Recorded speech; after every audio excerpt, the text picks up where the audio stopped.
this is the valley right there where that battle between the armies of the south under Amaziah and the armies of the north under Hoshea met. And Amaziah lost, and soon he would lose his life over that. Now, over the way that big kibbutz, which is a collective farming and development of the land, and that's a kibbutz called Zorah, named after the town of Samson, which would have been up on the top part. And then, looking down the Sorek Valley, you see in the distance some white buildings with some green trees around it. Do you see that? Mm-hmm. Okay, just beyond that, there is what looks to us here a little rise and some green trees and a flat area. And that's where the city of Timnath was located. And that's where those lovers of Samson came from.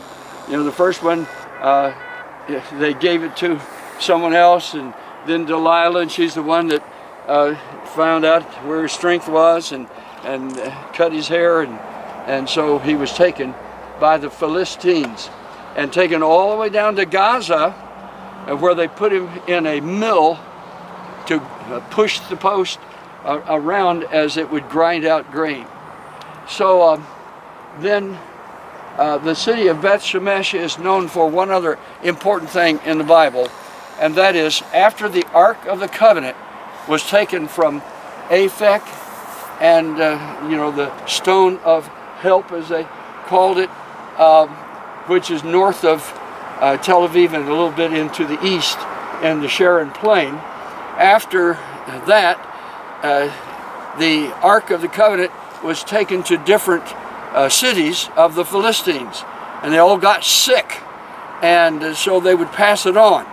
And so it went to Ashkelon, it went to Gaza, went to Gath, and then it was last brought up to Ekron, and Ekron is just out of your sight down that short river and just around the loop.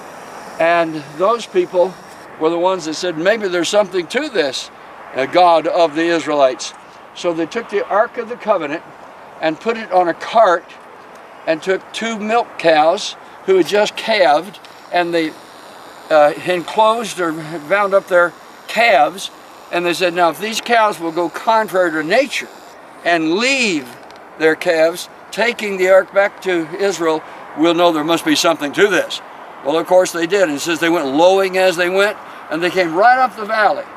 And these people here at this site saw the cart coming and noticed the Ark of the Covenant. It was these people that went down and got the ark and took the cows and slew them and offered them as a sacrifice unto God, and used the cart wood as the sacrifice. Then from here they took it to a priestly house up in the mountains called Kiryat Yearim, or the village of the trees is what that word means in the Hebrew. And then from there it eventually got over to Gibeah, which had been the capital of Saul, and from there David had it brought in to where he had bought up on Mount Moriah the threshing floor of Araunah the Jebusite, and had put up a tent so they could have the tabernacle. Later, of course, he developed materials where the temple could be built, but he couldn't have it done under his reign. It had to be under Solomon's. And so for 20 years the ark was away from Israel's use and from the tabernacle, and David brought it in. But when they first started bringing it in, they put it on a cart, and here it was bouncing over the hard rock there at Gibeah, 4 miles north of Jerusalem. And as they were coming down, Uzzah studied the ark. They weren't supposed to put it in their cart in the first place. It's supposed to be carried by Levitical people of the tribe of Kohath, the Kohathites, and so they were doing everything wrong, and so God smote Uzzah right there on the spot. And so later they decided they better follow the Bible and the Word of God, and they brought it in. When they brought it in, these Kohathites put it on their shoulders and went 6 paces, stopped, and made a sacrifice unto God because they saw that they were going to survive taking the ark.